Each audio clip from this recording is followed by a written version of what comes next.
Hey everyone, thanks for tuning in. Today, my friends at Sideshow have asked me to take a look at this, the Hellboy's 6-scale figure by Hot Toys. Let's see how it turned out. Greetings. Please log in. Username authorized. Alright, first up, as always, is the packaging, and this is a magnificent looking top of the box. Look at this. Hellboy on the front in full-on Anonurama mode. With just sparks everywhere, flames everywhere. I love the color palette and all these various oranges and reds. It just looks very, very hellish, as one might expect. All flat there, except for a little bit of gloss going on there on the Hellboy title itself. Moving along to the side of the package, you can see that the cut of the box is angled right here in a really attractive way that's paralleled by some linear effects right here along with the identification of Hellboy as the figure within. If you were to display your boxes sort of like a book, then you would at least be able to identify them that way. Back here on the back is what we've come to expect, all the usual suspects listed, as well as various types of legalese. Mirror image of what we saw on the other side here on this side of the package, and that brings us back to the front. But enough about this. What everybody really wants to see is what's on the inside, so without further ado, I'm just gonna get right into it. All right, here he is. First impressions of the Hellboy 6-scale figure by Hot Toys. The first thing that comes to mind is that he comes with a lot of stuff. And by that, I mean a lot of fire. Look at all these flame bits that he comes with. These are meant to go onto the base and provide a little bit of atmosphere, if you will, a little bit of environment for the character, for Hellboy to live in. So these will go over here at some point, if you so desire. We have two different versions of Excalibur, a flaming sword version that's just amazing. I can't wait to see what it does in photography. And of course, the obligatory unlit version. No stone here, I'm afraid, but I don't think that's required for anything that I plan on doing here today. We have a couple of different tassels slash tails here for the back of Hellboy's head. I can't quite tell if one is meant to be different from the other, or if they just included, oh, I see, yeah, we'll get to that here in a little bit. We got a couple of different bracelets, which is gonna be great because that will actually hide this seam between his hand and his arm, so that's gonna be great. On top of that, we also have the full-on hellified horns to put on him, which of course we're going to do, and of course the obligatory flaming crown. And there's some magic that goes along with that I'm going to show you later on in the video. Of course, we've got the coat. That's a signature piece for Hellboy, but when you open up the coat, you'll see that there is actually a Bureau for Paranormal Research and Defense shirt, which he wore at the end of the film. Spoiler alert. And there are also some additional flame slash lightning effects that you can use to enhance your Excalibur if you so desire. In addition, there's also a little bit of a backdrop that can go underneath the base and add just a little bit more of atmosphere to your character's display. While we've got him here in his box, I'm going to pull these out and just show you just how remarkable this this portrait is. I mean, that's just tight. That is rock solid. I very rarely take the time to admire a creature portrait, as it were, but you can straight up see the facial features of the actor, and it looks amazing. Other things that look amazing are the leather pieces, the quote-unquote leather pieces that are actually molded plastic pieces on his belt. The paint, the sculpts, everything about them is very clearly and very well defined. So we'll get a little bit closer look at that in photography later on down the line. We'll also get to play a little bit with this Hand of Doom.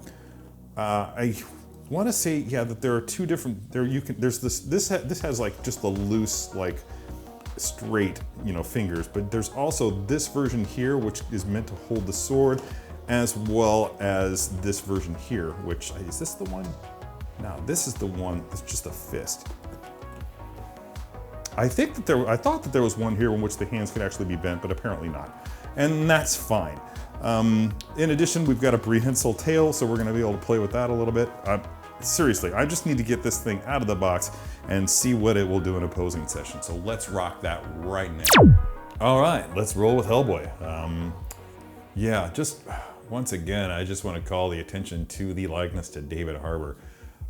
Just having watched the movie twice now, it's really, really uncanny just how you can see his piercing eyes just gazing from beneath that heavy brow. In the movie, there's a lot of makeup going on there, but there's enough of David Harbour left behind that you really, really get some of his attitudes, just some of that ferocity, that seething rage that kind of lurks beneath behind his face, even when he's not made up like Hellboy. I'm sure that that's the kind of thing that got him the role. Really looking forward to seeing him in future stuff as well. So many things that this thing comes with. I'm not entirely sure exactly where I want to begin. First thing I want to show you is that you can actually pull this out. Yeah, these little guys come out, and that enables you to put in the Amun Rama horns, which are really a snug fit. You gotta really force them in there.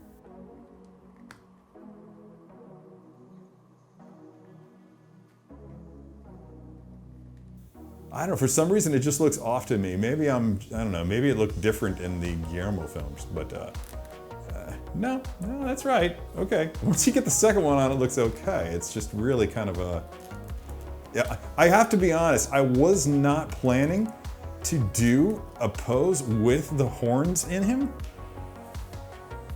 but I'm there already, so why not do it? I'll tell you why not, because to me, that's not Hellboy. I'm Amun Rama, and I don't want to, I hope I'm pronouncing that right and not butchering it, but I don't want to do that. I want to actually do Hellboy as a hero here. I don't want him to be the bringer of the apocalypse in the first pose that I do. We'll get to that later, and I'll do something in photography that hopefully will do the figure justice. So, that means that I'm not gonna need this hand. I kind of just want to have him in the coat, being sloppy, lazy, and not. Does he? Okay, I think this is how he's supposed to. Yeah, this is a cross draw thing. So that's how his gun's gonna be. You can tell that I haven't done my homework here. Typically, I would have gone in and just checked out some screenshots of how he stands, but in true Terry fashion, I'm just gonna keep moving forward with this guy, not having any instructions, just kind of flying blind and figuring things out on my own. Now, earlier, I called attention to the two different top knots, and what was not abundantly clear when it was sitting in the package is that one of the top knots, and it's not really a top knot, it's more like a ponytail, but I guess it is a top knot. Anyway, it's a man bun, I don't know. One of the top knots comes with this little peg here, and eventually we're gonna get around to, when I have it in photography, I will have used this little peg to attach to the flaming crown. That's how Hot Toys was able to engineer this in such a way that you could have it hanging above his head in a way in which the support was minimal. You've got this acrylic piece back here that's so clear and that's going to be able to support that thing above his head while minimizing the amount of visible support. If you light it properly in the display, it will hardly show up at all. I think really all that I need at this point is to get the coat on. So let's just go ahead and do that. And I think to do that, that's big enough that that'll go on over the wrist of doom, so to speak, the gauntlet of doom, the vambrace of doom. Let's see if the wrist of doom will actually come off. Yep, comes all the way off. Look at that. Boom.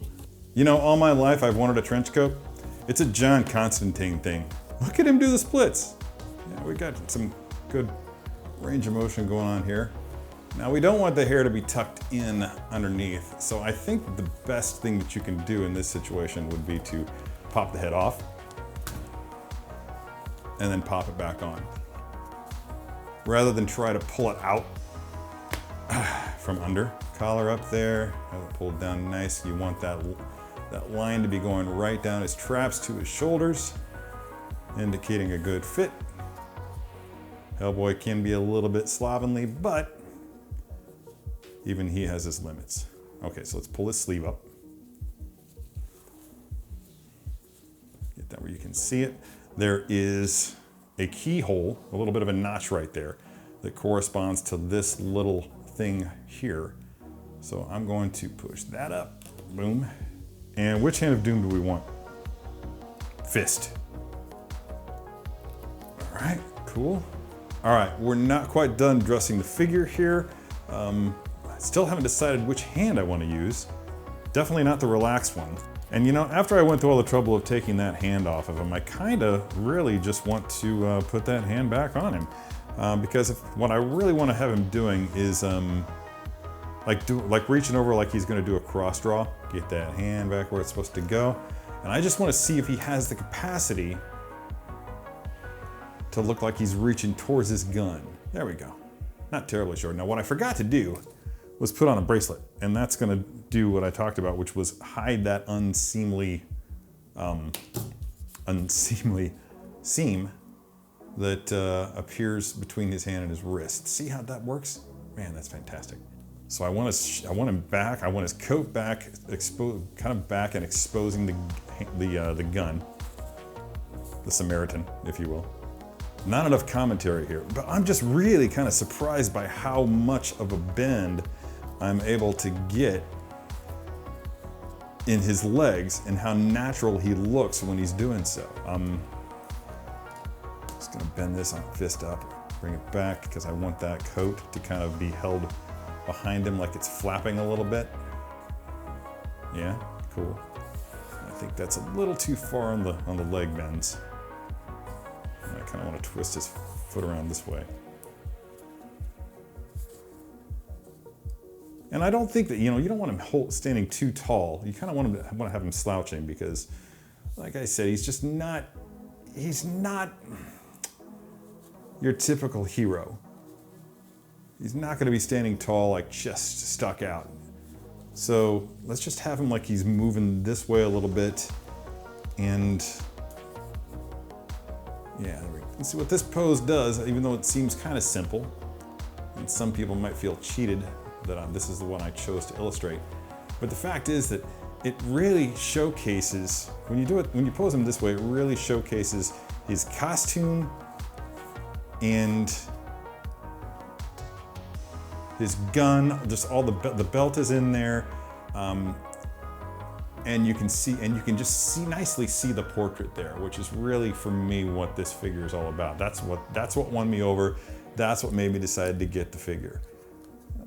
You can see I just did a little bit more of a bend to that arm of doom, leading into the hand of doom, and I kind of want to rotate that fist a little bit so that when I'm looking at it, I can see more of it.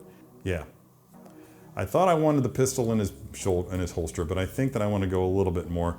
You can look at this and you can say, okay, that's one pose, but congratulations, you're going to get more than one pose in this particular posing session. So I'm just, for the second pose, quote unquote second pose, I'm going to stand him upright. The gun's going to be drawn, and it's going to be a different gun. I'm going to bring this guy in. Let's just see how that actually holds. That's not the one. How well does this hold in place? Nice. Oh, that looks really good. I like that one a lot. Let's get that wrist peg out.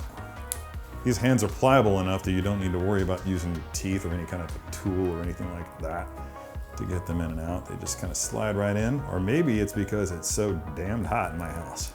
And I'm gonna use a different bracelet this time, this guy. Pop that in, pop that down, and boom, in it goes. I want that pointing up just a little bit because he's just gonna, wow. And I don't want any kind